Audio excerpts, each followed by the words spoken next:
సుధీర్ గురించి నేను ఎందుకు మాట్లాడానని వాళ్ళు ఇప్పుడు కూడా ఫ్రెండ్షిప్ మెయింటైన్ చేస్తున్నారు. అది నాకు ఎలా తెలుసు అని వాళ్ళు సుధీర్ గారు ఇప్పుడు ఏమో ఒక పాన్ వరల్డ్ మూవీ చేస్తున్నారు. ఆ మూవీకి ఏమో ఒక ఐటమ్ నెంబర్ డాన్స్కి కావాలి నన్ను అని చెప్పి ఆ టీం డైరెక్టర్ నాకు మెసేజ్ కొట్టారు. నాకేమంటే నన్ను ఐటమ్ సాంగ్కి పిలిస్తుంది నాకు తప్పు కాదు, బట్ మనకు ఒక కాన్ఫ్లిక్ట్ ఉంది అని ఆల్రెడీ తెలుసు. So wantedly you guys are like coming and poking me.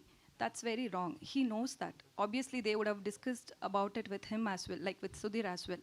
So, మళ్ళీ ఎందుకు నన్ని గురించి ఒక పోకింగ్ చేసినే ఉంటారు అని అందుకే నేను సుధీర్ నేమ్ కూడా దాంట్లో పెట్టాను. ఎందుకంటే it's too much. Like end of the day you should not come and talk about someone who's worked with you on a social media. That's very wrong. Obviously, people will talk different things about me, but when you've worked with me, we all have basic respect, right? And it's end of the day, you also had worked in this movie. That's your work as well.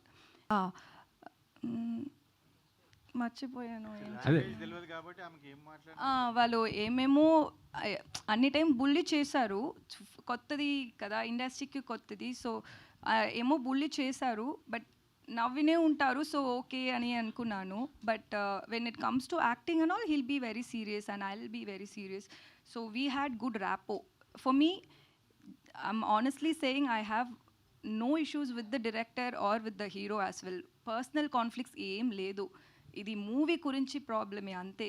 So అది మాత్రమే. But సెట్లో సుధీర్ గారు he was very nice